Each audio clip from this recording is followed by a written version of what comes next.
Your dog has been trying to tell you something, and you've been missing it every single day. Not because you don't care, because nobody told you what it actually looks like when a dog feels truly loved versus when a dog is simply fed, walked, and sheltered. Those are two completely different things.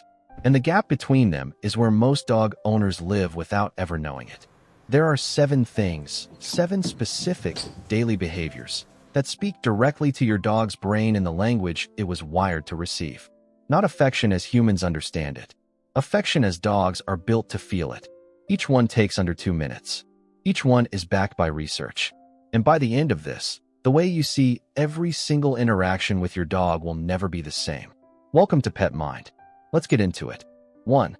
Think about the last time you came home after a long day. You were tired, maybe distracted, maybe on your phone before you even got the key in the door. Your dog was at the entrance losing their mind. Spinning, jumping, maybe grabbing a shoe just to have something to do with all that energy. And what did you do? You probably said down or not now, or you walked past them to put your bag down first. That moment, that single daily moment, is costing you more bonding than almost anything else you do. Here's what's happening inside your dog's brain that nobody talks about. Dogs are wired for reunion rituals. In the wild, when pack members return after any time apart, there is an entire social exchange that takes place. Scent checks, vocalizations, physical contact.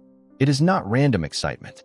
It is a biological script that has been hardwired into dogs over thousands of years of evolution.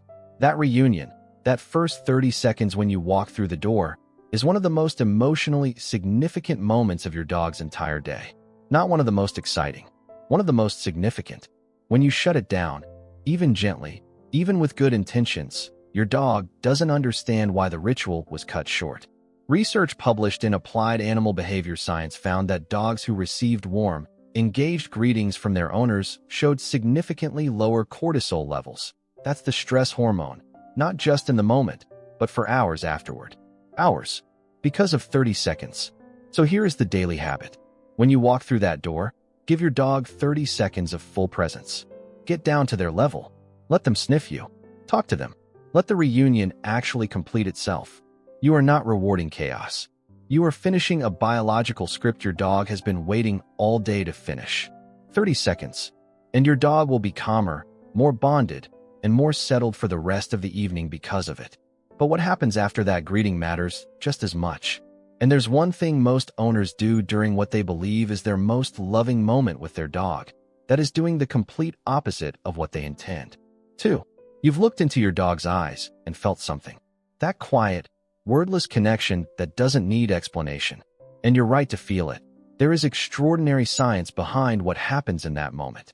A landmark study out of Asabu University in Japan found that mutual eye contact between dogs and their owners causes a spike in oxytocin, the bonding hormone, in both species simultaneously. Not just in the dog, not just in you, in both of you at the same time.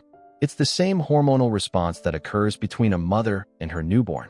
Eye contact literally activates the bonding system in 2 different species at once. That is remarkable. Here's where it goes wrong for most owners. They stare.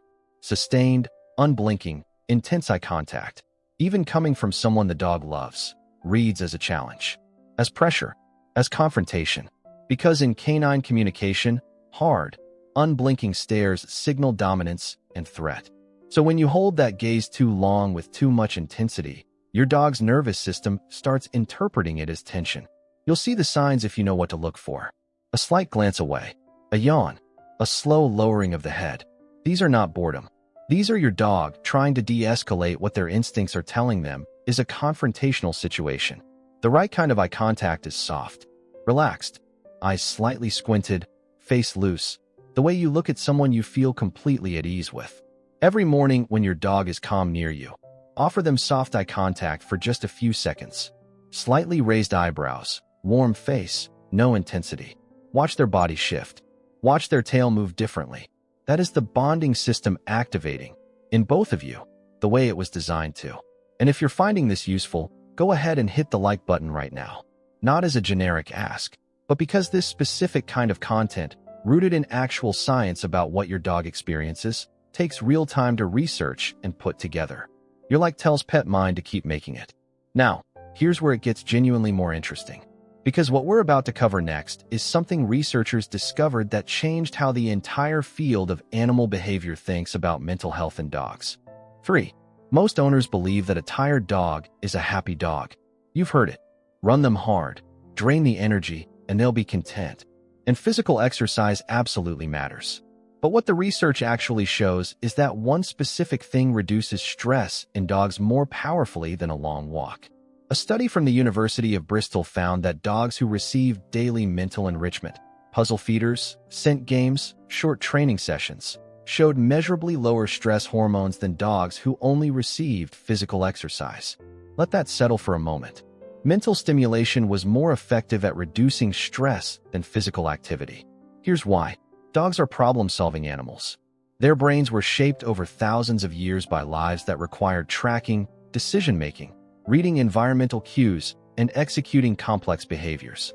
They were literally bred to have jobs: herding, hunting, retrieving, guarding. The mental output those tasks required isn't optional enrichment. It is a biological need. When that need goes unmet, what looks like bad behavior, chewing, barking, pacing, stealing things, is actually a brain with too much capacity and nothing to do with it. The daily habit here takes 5 minutes. Hide small portions of your dog's food around the house and let them use their nose to find it. Teach one new word or behavior per week and practice it for 3 minutes a day. Use a puzzle feeder at mealtime. These aren't tricks. They are the daily mental nutrition your dog's brain is starving for. And what happens when you do this consistently is not just a better behaved dog. It's a dog who begins to orient toward you as the source of the most satisfying part of their day. Their brain associates you with the thing they need most. That is love in the language a dog actually understands. 4. This one sounds almost too simple to be real. But the research behind it quietly dismantles one of the biggest assumptions most dog owners carry. Most people believe that bonding requires active engagement. Playing, training, walking, petting. So when they're sitting at their desk or reading on the couch and their dog is just nearby doing nothing, they feel like the relationship is on pause. Like they're not doing enough. They're not on pause. For many dogs, what's happening in those quiet moments is more meaningful than almost anything else. Dogs are proximity animals. One of the most fundamental ways they express and experience trust is simply by choosing to be near you. Not asking anything of you. Not performing. Just existing in the same space. Researchers studying social attachment in dogs found that the mere presence of their owner, with zero interaction, produced measurable reductions in the dog's heart rate and cortisol levels. Your calm, present body is biologically regulating your dog's nervous system without you doing a single thing. You are their anchor, and they don't need you to do anything to feel it. They just need you to be there. The daily habit is this. Once a day, sit somewhere in your home and let your dog exist near you with zero agenda. No commands. No petting unless they initiate it. No calling their name. Just coexist. What you'll notice over days and weeks is that the distance between where you sit and where your dog chooses to be gets smaller. They move closer. They relax faster. They sleep more deeply. Because to a dog, the safest place on earth is not the most comfortable bed in the house. It is wherever you are. Now, if this is already changing the way you think about your relationship with your dog, subscribe to Pet Mind right now. Because what we cover here isn't general pet advice. It's the science of what your dog actually experiences and exactly what to do with that information. You don't want to miss what's coming next. Not because I'm telling you it's good, because number 5 is the one most owners have never once considered, and it changes every single physical interaction you will ever have with your dog. 5. Before you pet your dog today, you're going to do something you've probably never done consciously in your life. And once you understand why it matters, you'll never skip it again. Dogs don't lead with their eyes. They don't lead with sound. They lead with their nose. The canine nose has up to 300 million scent receptors. Humans have roughly 6 million. The part of the brain dedicated to analyzing smell is proportionally 40 times larger in dogs than in ours. Every interaction your dog has with the world, with other dogs, with strangers, with you, begins with a sniff. That sniff collects information about who you are, where you've been, how you're feeling emotionally and physically, and whether the interaction that follows is safe. It is not a greeting behavior. It is your dog's entire intake system doing its primary job. Now think about what most owners do before they pet their dog.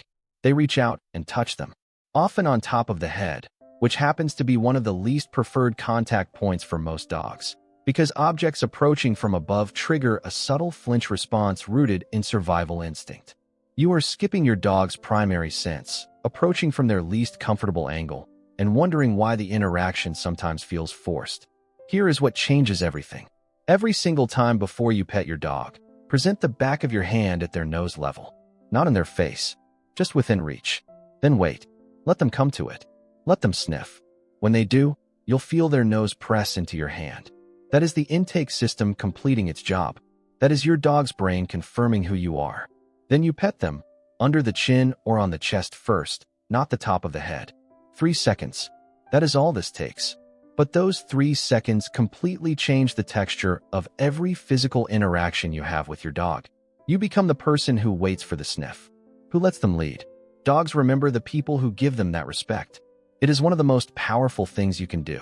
And what we're about to get into with number 6 is something that most dog owners actively do out of love, and researchers have found that it does something to the dog's sense of safety that takes weeks to undo. 6. Your dog is asleep, curled up somewhere, twitching slightly, making those small sounds that make them look irresistible. And every instinct in your body tells you to go pet them, to hold them, to be close to that peaceful little creature. Don't. Dogs sleep between 12 and 14 hours per day. That is not laziness. Sleep is when your dog's brain consolidates everything it learned during the day. It's when stress hormones reset, when muscle tissue repairs, when the immune system does its most critical work. And deep sleep, the stage with the twitching and the sounds, is where all of that happens most intensely. It is also the stage where your dog is most physically vulnerable. Every protective instinct is offline. Their muscles are loose. Their awareness is completely suspended. They chose that spot, in that moment, because they felt safe enough to be entirely defenseless. When you interrupt that with sudden touch, your dog startles from complete vulnerability into sudden alertness with no context. Even if they recognize you instantly and settle back down, something is registered at a neurological level. That spot became slightly less safe. That sleep became slightly less deep. Do this consistently, and you'll notice your dog migrating their sleeping spots to more hidden places, under furniture, behind doors, in closets. They are not withdrawing from you. They are finding spaces where deep sleep is possible. The habit here is the simplest on this entire list. Walk past. Resist. Let them finish. And what you'll find is that when they wake on their own and come to find you, the greeting is warmer and more present, because they're coming from rest, not from interrupted vulnerability. Protecting their sleep is an act of love your dog's brain registers as safety. And safety is the deepest form of love a dog can feel. 7. We've talked about eye contact releasing oxytocin in both of you simultaneously. That was remarkable. But there is a physical interaction that goes even deeper than that. One that taps into something older, more primal, and more fundamental to what your dog experiences as belonging than almost anything else. When dogs in the same social group groom each other, what researchers call allogrooming, they don't groom randomly. They groom the areas the other dog cannot reach themselves. The base of the ears, the back of the neck, the space between the shoulder blades. These are spots a dog cannot clean no matter how flexible they are. And because of that, the only way a dog ever experiences touch in those specific places is from someone they trust completely. From family. That exclusivity makes those areas neurologically different from everywhere else on their body. When those spots are touched slowly, gently, with repetition, the dog's brain does not just register pleasure. It registers belonging.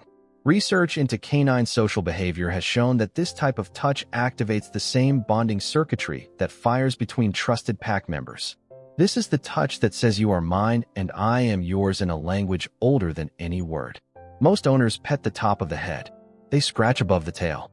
They rub behind the ears from the front. These feel fine to your dog, but none of them carry this neurological weight. Here is the daily habit. Once a day, when your dog is calm and not seeking your attention for anything, place your fingertips, not your palm, at the base of their skull where the neck meets the head. Apply gentle, slow, circular pressure. Move down the back of the neck toward the shoulders. Keep the pressure light and the rhythm slow and steady. Watch what happens. Their head drops slightly. Their eyes soften or close. Their breathing slows and deepens. If they're standing, their weight shifts backward. These are not just signs of relaxation. These are the physiological signatures of oxytocin releasing in your dog's brain. You are not just touching your dog. You are triggering the neurochemical experience of belonging.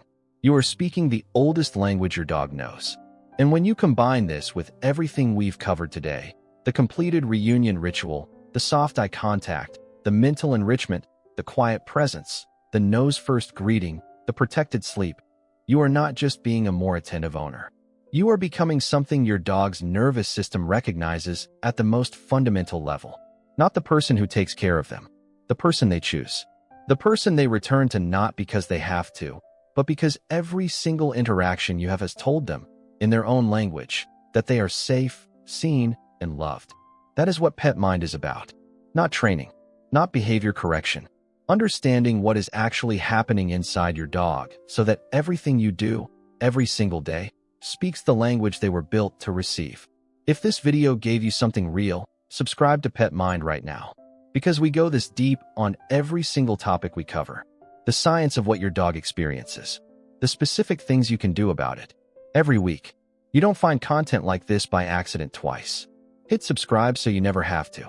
And share this with one dog owner you know. Because most of them are working incredibly hard to love their dogs right, and they deserve to know this.